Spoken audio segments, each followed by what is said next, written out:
La historia nos pertenece, nos otorga elementos para comprender el presente y, por lo tanto, actuar conscientemente en él. Interruptus. Escucha y comparte con nosotros la idea de que el pasado constituye lo que somos y lo que seremos en el futuro. Interruptus. Hacer época no es intervenir pasivamente en la cronología, es interrumpir el momento. Interruptus. Pasado es presente.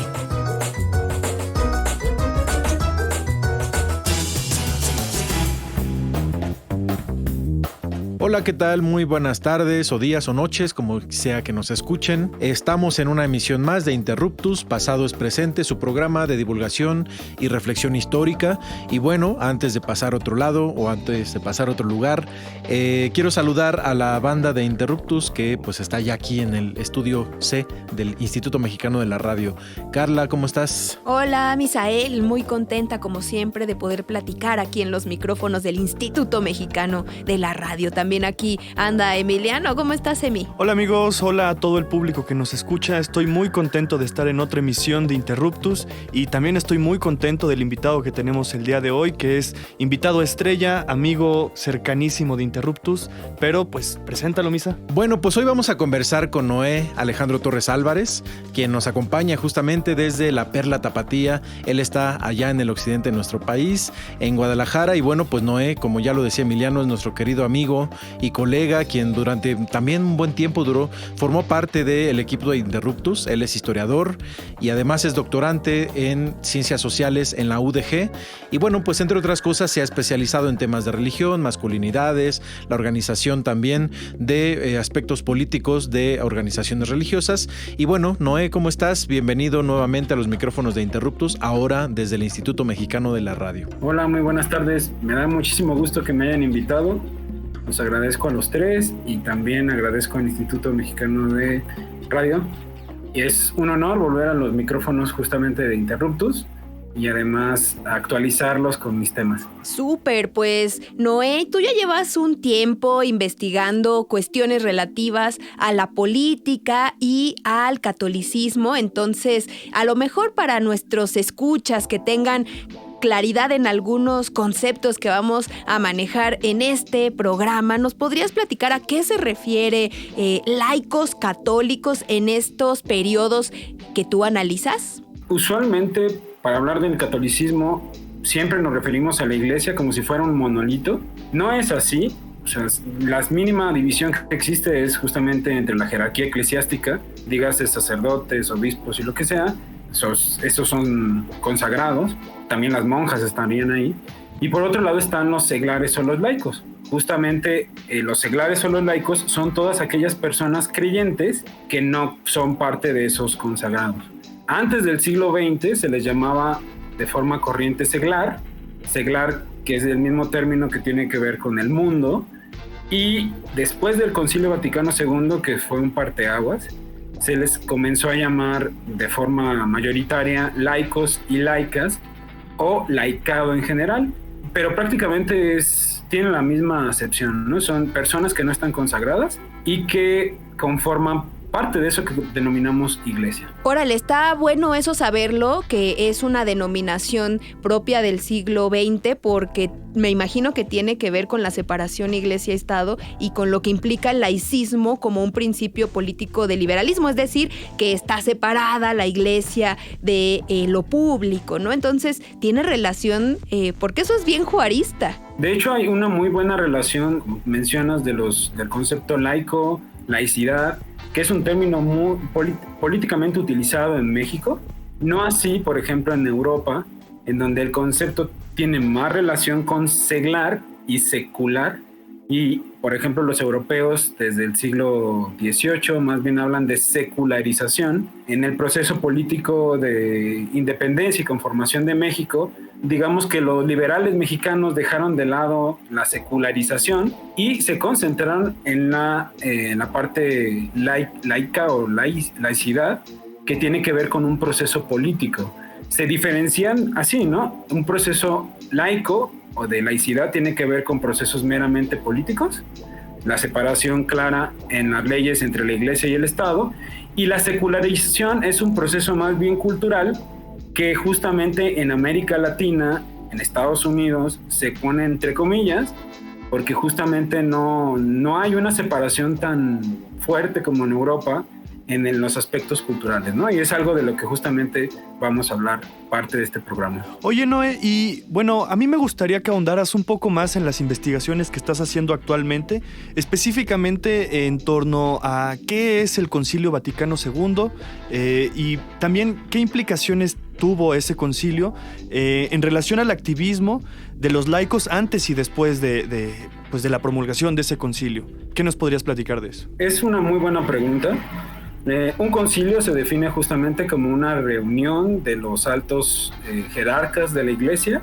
Ha habido varios. Los últimos 2 concilios, probablemente los más famosos, fue el Concilio Vaticano I, reciben el nombre a partir del lugar en donde serán, y el Concilio Vaticano I fue a finales del siglo XIX, en donde justamente, digamos que es una reunión de obispos, en donde se discutieron temas meramente de fe. Y el Concilio Vaticano II también se da en el Vaticano entre 1962 y 1965.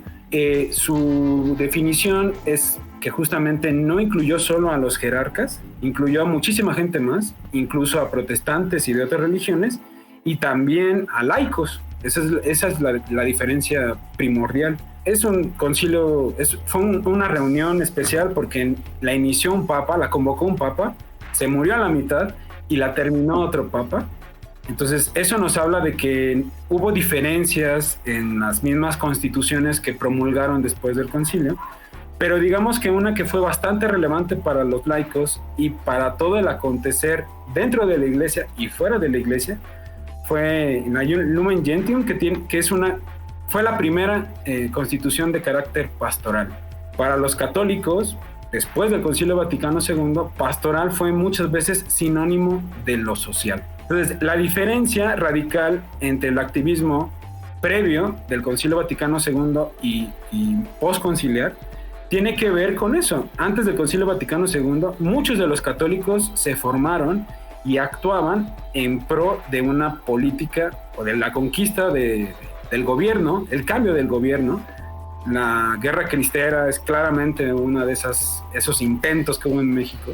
Pero después del Concilio Vaticano II quedó claro que ese no era el objetivo. Se aceptó la utilización, por ejemplo, de metodologías de las ciencias sociales y más bien actuaron en el campo social. Si bien antes del Concilio Vaticano II a los laicos se les consideran el brazo largo o el brazo activo de los sacerdotes, después del Concilio Vaticano II no se les puede considerar así, porque ya no estaban ni siquiera superditados en todo a los sacerdotes. Oye, al final la Iglesia Católica sabemos que históricamente no solo en nuestro país, sino en todos los espacios a los que llegó por la colonización, en este caso de España, pero es una institución muy política, ¿no? Tiene que ver con decisiones que se toman en torno a los gobiernos, negociaciones, y creo que en nuestra historia es algo que fue muy importante y que en cierta medida también pues tuvo su incidencia en nuestros gobiernos, en los políticos, claro. Y como que lo tenemos muy claro para el siglo XIX, sobre todo por Benito Juárez, por el proceso de reforma, que es la separación, pero pues siempre la Iglesia tiene sus propios intereses. Muy brevemente, Noé, para terminar con este bloque, ¿nos podrías platicar un poco acerca de las consecuencias que tiene como pues para la Iglesia, para los gobiernos, esta nueva política después del Concilio Vaticano II? 2 minutitos. Antes del Concilio Vaticano II nos queda medio claro que la organización eclesiástica y eclesial incluía una dependencia muy fuerte de los seglares con los sacerdotes y por lo tanto estaba superditado en la relación iglesia-estado. Después del Concilio Vaticano II, que no solo es como que estuviera aislado, sino que hubo varias cuestiones sociales y políticas económicas que pasó en México, y eso se puede enmarcar en una teoría que se llama los largos 60s, que espero hablar de eso al final en el siguiente segmento. Pues esa actividad ya no buscó estar dentro de la política. Una diferencia clara, por ejemplo, con Europa, es que en México no se efectuó del todo lo que se conoce como democracia cristiana. No tenemos partidos que sean abiertamente nombrados como católicos. Porque está prohibido también. Porque está prohibido, claro, y justamente no le interesó, o sea, primero estaba prohibido y no le interesó tampoco a los sacerdotes, porque consideraron que había otros espacios de incidencia probablemente más importantes que la mera política. Digamos que quedaron un poco... Y creo que eso también depende del lugar. Creo que hay una relación muy fuerte entre todos los estados y la Ciudad de México, y creo que eso es clave. Pues sí, se nota, ¿no? En cómo se relaciona o no la Iglesia Católica, por ejemplo, con gobernadores, pero no con presidentes, o con algunos presidentes sí, con otros no, presidentes municipales incluso. La Iglesia hace una labor política y estamos analizándolo con Noé Torres Álvarez, que nos habla desde Guadalajara, Jalisco, aquí en los micrófonos de Interruptus, pasado es presente. Vamos a una breve pausa y volvemos en unos minutitos a seguir platicando acerca de la actividad política de los laicos en México. No se olviden de escribirnos en Interruptus a través de nuestras redes sociales. Búsquenos como @R_Interruptus en X, y también estamos en Instagram y Facebook como Interruptus Radio. Escríbanos también a todas las redes de Radio Ciudadana.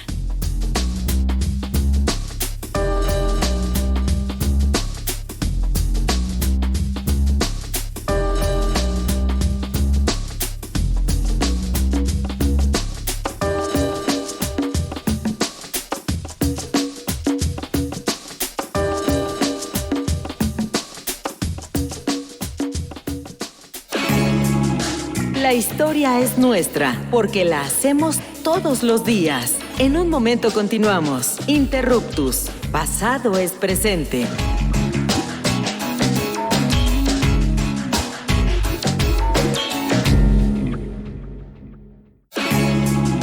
No somos los mejores del mundo, pero sí los mejores del rumbo. Continuamos en Interruptus. Conocimiento histórico para que no te tuerza la policía intelectual.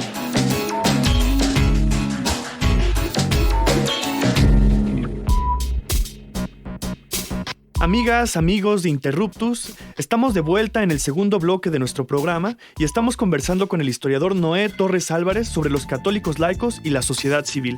Y bueno, para continuar nuestra conversación, que está muy interesante, me gustaría preguntarte sobre la institución religiosa y su vinculación con la sociedad y los partidos políticos a través de los católicos laicos. ¿Qué nos puedes platicar sobre esa insistencia en la participación política? Ya nos hablabas también que tal vez buscaron otros medios, otros lugares en donde incidir, pero ¿podrías ahondar un poco más en ello? Yo creo que el panorama más adecuado para hablar de este tema justamente es el México de 1970 y 1980, que fue cuando justamente muchos de las políticas gubernamentales fue de represión a un sector de la población muy específica, que es la juventud, y que justamente, bueno, tenemos eventos de carácter nacional que marcan ese devenir político de estos jóvenes. Y en el caso de la Iglesia Católica también fue unas décadas en donde vieron esa población juvenil como el campo adecuado para incidir en la sociedad. Insisto, antes del Concilio Vaticano II se estimaba o se proyectaba que la forma adecuada para modificar el entorno era a través de la incidencia política. Y creo que después de 1970 eso tiene un cambio radical a partir de los postulados del Concilio Vaticano II, porque justamente se piensa en cambiar o transformar la realidad social. Claro. Eso tuvo consecuencias para los laicos. O sea, muchos de los laicos se formaron a partir de la lectura, por ejemplo, de esos documentos. Sobre todo, la adecuación del Concilio Vaticano II en América Latina se dio en una reunión muy especial que es la CELAM de Medellín en 1968, en donde la iglesia postula, o sea, la jerarquía dice que la iglesia tiene que ser una iglesia para los pobres. Pero el asunto era que la iglesia no es solo de pobres. Y entonces la forma de incidir fue más bien educar a clases medias, y que esas clases medias tuvieran algo que era como muy de los años 70, que era justamente experiencias de inserción. Esas experiencias de inserción básicamente era que los chavos de clases medias fueran a las comunidades católicas y les enseñaran a organizarse, ¿no? Eso duró un tiempo y después las mismas comunidades se organizaron a sí mismas. Estamos hablando ya de 75, 85, Y es justamente cuando en todo México y en toda América Latina se da algo que se conoce como comunidades eclesiales de base. Sin embargo, la aceptación de las comunidades eclesiales de base va a depender de, sobre todo, el obispo y el entorno. Y en el caso de Guadalajara, yo me había topado mucho tiempo que aquí en Guadalajara, eso de la teología de la liberación y las comunidades eclesiales de base no habían pasado. Porque hay que decir que el Concilio Vaticano II tuvo respuestas positivas y negativas. Claro. Y Guadalajara se caracterizó por tener respuestas negativas, ¿no? Ahí están los tecos, los sedevacantistas y otras organizaciones ultraconservadoras, pero también hubo comunidades eclesiales de base. Y aquí justamente quisiera hablar de dos parroquias o dos comunidades que yo he estudiado bastante fuerte, que es una que se llama El Señor del Perdón y otra que se llama Santa Cecilia. Probablemente Santa Cecilia o Santa Chila es más conocida porque hay varios estudios acerca de Santa Cecilia, no así del perdón. En ambos casos tenemos varios ingredientes que se juntaron para justamente activar las bases sociales de esos jóvenes y de esa organización de las comunidades. Una de esas era que estuvieron trabajando, por ejemplo, jesuitas, monjas y también seglares o laicos. Y esos laicos lo hicieron a partir de un método que fue revolucionario, que viene de las Juventudes Obreras Católicas Europeas, belgas específicamente, y que se basa en 3 palabras: ver, juzgar y actuar. Eso para las comunidades fue bastante revolucionario, porque empezaron a darse cuenta que el Estado no estaba proviendo los servicios básicos, ni siquiera tenían derecho a la vivienda. Y a partir de la lectura de la Biblia y otras formaciones, se percataron que podían hacer algo. Y ese algo era a través de la organización de la comunidad.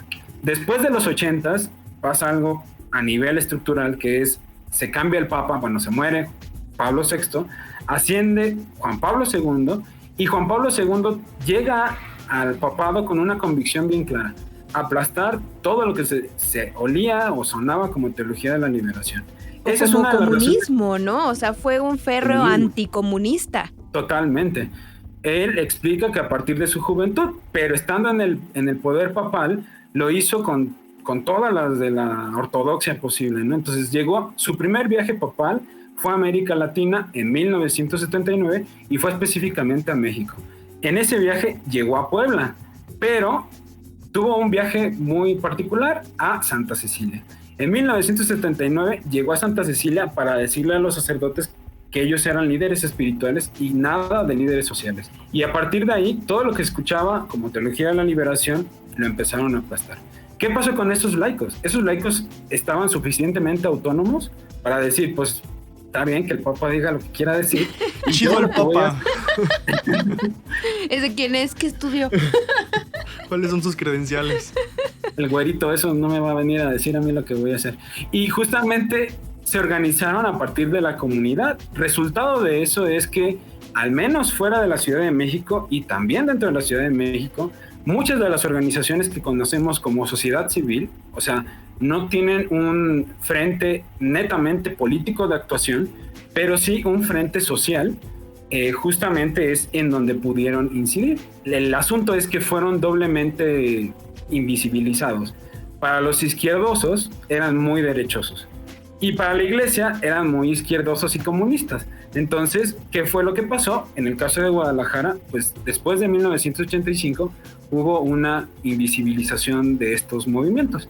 Y por ejemplo, en el caso del perdón, el sacerdote encargado, que era Francisco Ortiz, tuvo que cambiar el nombre de comunidades eclesiales de base por grupos de barrio, porque si no, el cardenal de ese momento hubiera aplastado esos movimientos diciendo que eso no era catolicismo.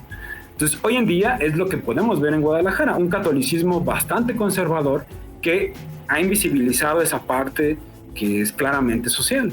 Y yo lo he encontrado justamente en la Vicaría de Pastoral Social, la tienen bastante olvidada, han destruido documentos y los laicos, por su parte, han hecho sus sociedades civiles. Diferentes, ¿no?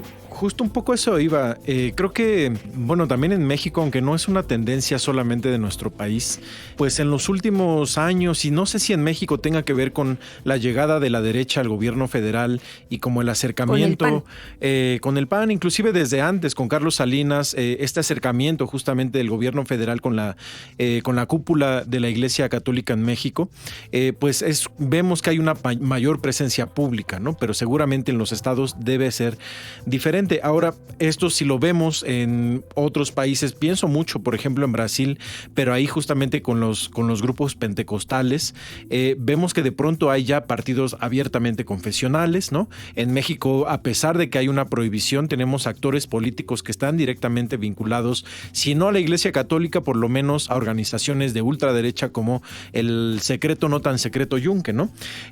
Bueno, ¿qué pasa en este momento y cómo se da justamente el acercamiento de los laicos a través de las organizaciones muy entre comillas civiles a la actividad política en nuestro país? Yo creo que tendríamos que definir primero esa sociedad civil, ¿no? Y esa sociedad civil tiene mucho de esas organizaciones eclesiásticas. Primero, sus problemas y sus organizaciones eran a nivel micro, con algunas tendencias internacionalistas, sobre todo económicamente. ¿De dónde salía ese dinero? Y ese dinero salía a través de asociaciones civiles de carácter universal o más bien global.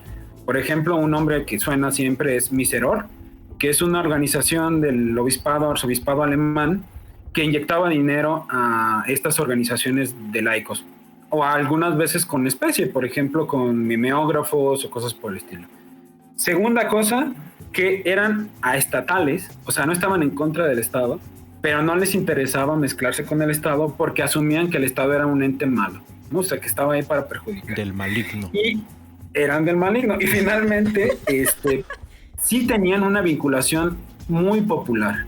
Eso hizo que muchos partidos políticos aprovecharan ese capital social y pudieran convertirlo en capital político. Claro. Y así es como nacieron algunos partidos a nivel estatal, y es el caso del PRD. Primero hay que decir, en 1977 en México se permite la existencia del Partido Comunista. De eso hizo que, por ejemplo, muchos de esos activistas del Partido Comunista llegaran a estos lugares para organizar a los laicos que ya estaban medio pelados con la iglesia. Y entonces tenemos la formación del PSUN y después del PRD, que a nivel local sí se alimentaron de esas bases que eran católicas y dejaron de serlo. Y hoy en día también, por ejemplo, es algo que discute justamente Movimiento Social y también Morena. Digamos que mucha de la formación que le dieron en la parte católica, pues es capital social que se pudo convertir en capital político. Está buenísimo todo lo que tú has estudiado, Noé, porque nos da otra perspectiva acerca de la injerencia de la Iglesia Católica en la política y sobre todo con lo que iniciaste esta emisión, que fue decir que no es un monolito, que hay múltiples perspectivas de lo que implica la religiosidad y que también dentro de la propia Iglesia hay alas tanto de izquierda como de derecha que terminan, quiéranlo o no, nutriendo a la política institucional. Aunque aquí en México bajita la mano porque pues sabemos que está prohibido. De esta forma, queridos amigos, terminamos con esta emisión de Interruptus Pasado es Presente. Muchas gracias, Noé, por acompañarnos. Gracias a ustedes por la invitación. Gracias, Misael. Gracias, Emiliano. Gracias. Muchísimas gracias, como siempre, a nuestro productor Hernán Nájera y a Edgar Zárate en los controles técnicos. Nos vemos el próximo lunes. Escriban en nuestras redes sociales y nos escuchamos muy pronto en Interruptus Pasado es Presente. Interruptus. Los esperamos la próxima semana para seguir indagando en la diversidad cultural y social de México desde la mirada histórica. Interruptus. Porque comprender nuestro pasado es primordial para entender nuestro presente. Interruptus. Pasado es presente.